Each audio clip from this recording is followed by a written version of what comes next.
En Mundo Agro hablamos de un tema realmente muy interesante que surge de un estudio que ha elaborado FADA. En este caso, hablando de la formación de precios de tres productos básicos que conforman la alimentación de los argentinos y que también, por cierto, más allá de conformar parte de la canasta, están directamente vinculados a la producción agropecuaria. Natalia Ariño es una de las economistas de FADA y está en contacto con nosotros. Natalia, un placer saludarte. ¿Cómo estás? Hola, ¿cómo te va? Muy bien por Bueno, acá. un gusto. Natalia, ¿qué han visto ustedes en la formación de precios y los componentes impositivos para productos que la gente consume mucho? Hablamos precisamente del pan, hablamos de la carne, hablamos de la leche, y en este caso, ¿cómo se conforman precisamente estos productos que en algún momento han integrado la canasta o la mesa de los argentinos y que hoy, por supuesto, en algunos casos están en duda, ¿no? Bueno, a raíz de un informe que nosotros elaboramos 2 veces al año sobre la composición de precios de estos tres productos que acabas de mencionar, el principal resultado que hemos obtenido es que 1 de cada 4 pesos que nosotros pagamos cuando compramos estos productos son impuestos. Sí, es decir, que en términos de porcentaje, en promedio, el 25% de lo que pagamos en esos precios son impuestos que se los lleva principalmente o que quedan en manos del gobierno nacional, lo que es más que nada impuestos a las ganancias, impuestos al IVA, impuestos a los créditos y débitos bancarios también. Y después, bueno, si vamos puntualmente por cada uno de los productos, ya ahí vemos que el que mayor participación del Estado tiene en el precio final de la carne, el precio final es en la carne con el 27%. Después, bueno, viene el pan con el 26% y la leche con el 25%. Bien, y cuando hablamos, por ejemplo, de estos productos que a veces se encarecen y lo vemos todos con el impuesto al valor agregado, imaginamos que la presencia de este impuesto es común a cada uno de los productos. En varias oportunidades se ha dicho que para abaratar el costo para el consumidor final se podría llegar a eliminar el IVA. Bueno, ¿qué nos podés decir respecto a ese tema? Bueno, el tema es que, a ver, en la coyuntura en la que estamos viviendo actualmente, con la inflación tan alta que estamos teniendo mes a mes, incluso si lo vemos en el año, en los últimos 12 meses, la inflación fue del 88%, es muy difícil que reduciendo la alícuota o eliminando el IVA, por ejemplo, pueda reducir el precio, porque probablemente a lo mejor se reduce en el corto plazo, o no, o se estanca, no sigue aumentando, pero el tema es que los precios siguen subiendo, los costos de producir siguen subiendo y de pronto se termina como licuando ese efecto que te podría llegar a dar la eliminación de un impuesto como este tipo. Quizás en una situación en donde la economía está bien, no tenemos altos niveles de inflación, hacer una quita de ese impuesto o reducir la alícuota sí tendría esos efectos. Pero bueno, como estamos viendo que mes a mes la inflación es del 6% y a veces un poco más. Se proyecta para el 2022 una inflación del 100%. Es muy difícil que una medida de ese tipo realmente pueda hacer que los precios bajen o se mantengan, cuando el problema de fondo está en otro lado, justamente. Es en Bien, poder controlar los precios de toda la economía. cuando hablamos de las materias primas con las que, por ejemplo, se elabora el pan, hablamos precisamente de la harina de trigo, que al panadero en una de esas le llega con algún componente, a veces un tanto distorsionado, como precisamente el producto inicial. Bueno, sabemos precisamente que al productor generalmente, al que produce el trigo, le llega en su eslabón dentro de la cadena a veces la paga más baja, ¿no? ¿Cómo se explica todo esto?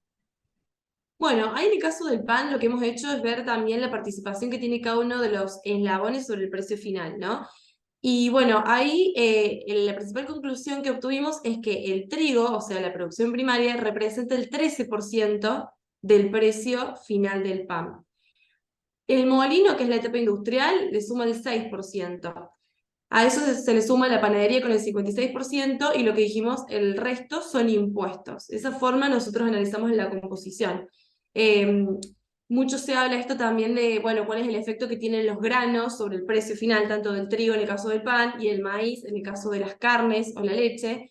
Y bueno, teniendo este dato del 13%, realmente tiene una relación, por supuesto, porque es un insumo sumamente importante para obtener la harina, como vos decías, y después obtener el pan, pero que de cierta forma es limitado. No es que porque el trigo sube el 60%, el precio del pan directamente va a subir en la misma proporción. De hecho, a raíz de este trabajo, entre febrero y agosto de este año, el precio del trigo subió un 59% en pesos. Entonces, bueno, hicimos la estimación de cuánto debería haber subido el precio del pan por efecto del trigo, y nos dio que eso debería haber sido de un 8%. Sin embargo, el precio del pan en ese periodo aumentó mucho más. Es decir, que lo que debería haber subido por culpa, entre comillas, del trigo, deberían haber sido 16 pesos. Sin embargo, el precio del pan subió 112 pesos, 118 pesos, perdón. Entonces, esos 102 pesos restantes tienen que ver con otros factores. Como te decía recién, estamos en una coyuntura económica en donde todo sube todo el tiempo, y ahí hay otros componentes, otros factores como el costo del personal, costos de alquileres, costos de mantenimiento, de estructura, costos de transporte, de administración y un montón de otros más, que van sumando al precio final que pagamos todos los consumidores, y que no le podemos echar la culpa pura y exclusivamente a una sola cosa o a un solo evento. Bien, en cuanto a la cuestión de la leche, que en algunos hogares lamentablemente se está eh, prácticamente Sí, haciendo difícil. ausentando, porque se ha convertido realmente en un producto en algunos hogares realmente como suntuosos. ¿Cuáles son los valores que ustedes están observando, y por qué está dejando de formar parte en muchos hogares de la mesa de los argentinos? Bueno, arranco por la última pregunta. De nuevo, viene de la macro, en donde el poder adquisitivo de los argentinos está bastante deteriorado.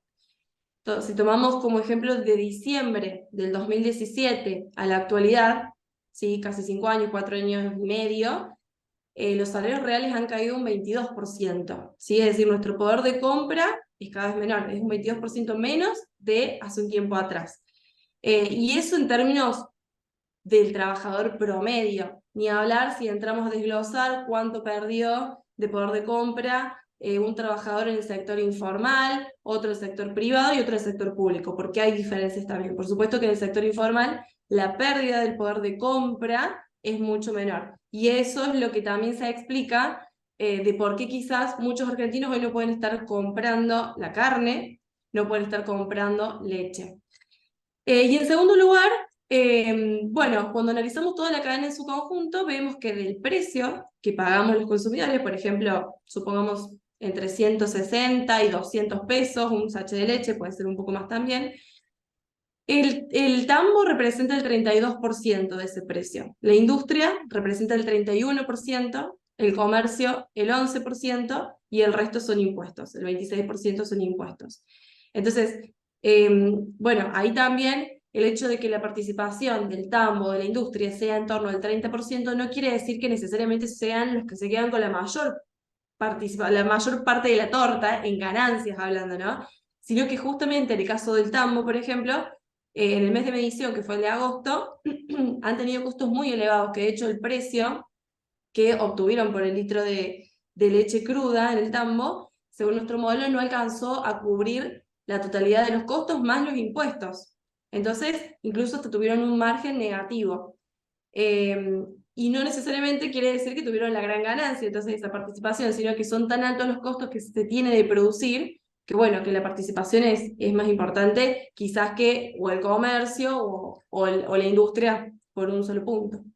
Bien, dado que hemos hablado precisamente de las distintas producciones, generalmente uno escucha quejas de lo mal que le ha ido la producción triguera este año, también de los tambos que a veces no terminan de cerrar sus números, y al igual que la carne, que no consiguen un precio hoy como para que el productor ganadero cierre su ecuación. La pregunta final sería, Natalia, curiosamente, hoy estamos viendo que los precios hacen alejar este tipo de productos del alcance del poder del bolsillo, y curiosamente es precisamente el Estado quien dice que está combatiendo la inflación, pero le pone cada vez más impuestos para encarecer estos productos, ¿no?